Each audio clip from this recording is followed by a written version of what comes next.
you nice and early on Monday morning. Hey everyone, this is Diana Scott with Blue Castle IT Solutions, coming to you nice early on Monday morning. Want to talk today about security. So before we get launched into this, I just want to remind everyone, if you're a small business owner, you're an administrative staff in a small business, and you're looking for IT help, in particular you've got concerns about security for your business, please head over to go.bluecastleIT.com. Reach out to us. We'd love to talk with you. So today I'm going to talk about ransomware, and there's a lot to talk about in this subject, so I'm certainly not going to be able to talk about all of it in a single video. So I'm actually going to do a little series. So this is the first of a few episodes when I'm going to share about the topic of ransomware. Today it's really simple. We're just going to talk about what is ransomware. Okay, so go back in time a little bit.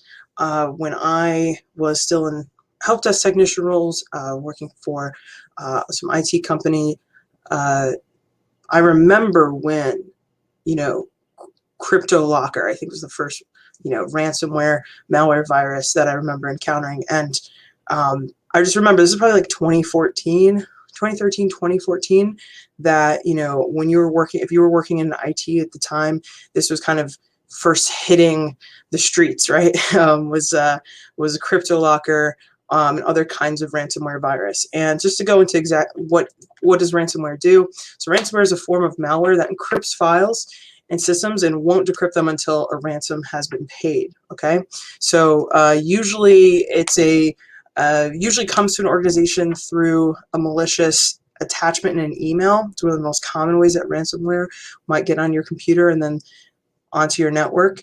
Often it's like pretending to be a Word document or PDF file attached to an email, and one of your employees, or maybe yourself, accidentally clicks that attachment, and it runs a program on your computer that then locks and encrypts all of the data on that workstation. So you go to try and open that very important Excel sheet, for example, for your business, and you get a little message saying, hey, we have encrypted this file, and now it's basically just gibberish. You're not going to be able to read anything in the file until you pay a ransom. And then usually they will ask for the ransom to be paid in Bitcoin, because if it's paid in Bitcoin, a cryptocurrency, no one's going to be able to trace it back to that malicious party that's holding your data ransom. So they use Bitcoin as their medium for that.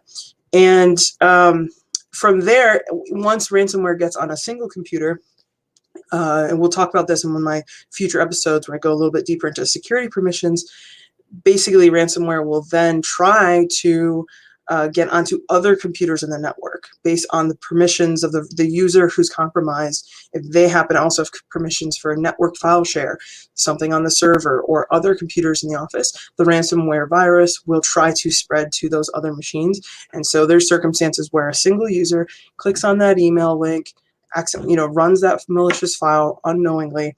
It first encrypts their entire machine, and then it goes and encrypts the entire business's files. I mean, that can happen.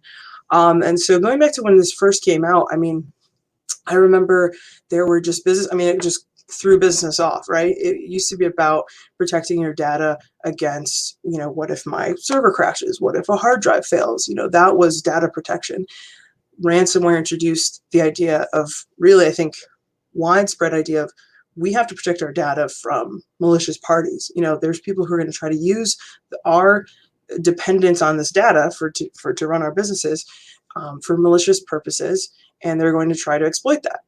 And they're also going to try to exploit, lax network security and poor, IT management to accomplish their goals. So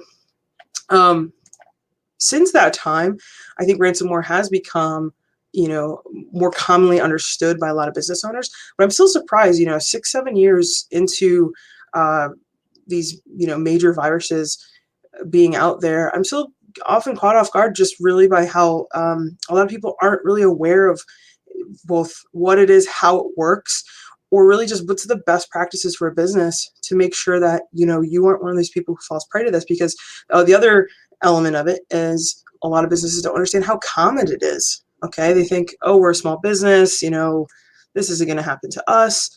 I have a statistic here from Invenio IT. 1 in 3 SMB, small medium businesses, were hit with ransomware in the last year. So if you're a small business owner, it's something you really do have to take in consideration with how you set up your IT systems. You have to take it seriously.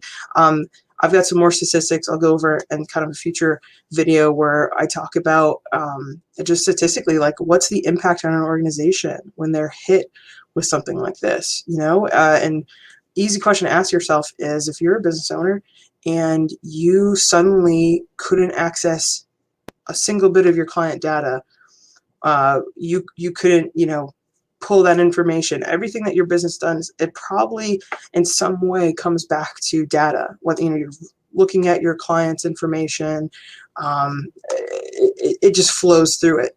So with that in mind, I'm kind of putting together this series, and my goal is to help just spread more of that knowledge. You know, again, I've been aware and kind of working in, you know, remediation for ransomware for years now. And I want to just empower small business owners to understand the things that they have to be aware of with it. So I'm going to wrap up now, going a little long. But again, if you are looking for some support in this area, if you have a business, you're not sure, am I secure? Am I managing my data correctly? If we were to be hit with ransomware, what would I be doing about it? Please head over to go.bluecastleIT.com. I'd love to speak with you, and please be looking out for the next couple of videos that I'm going to be putting out that are, you know, on this subject and trying to help empower business owners to make the kind of decisions that they need to make. All right, thanks everybody.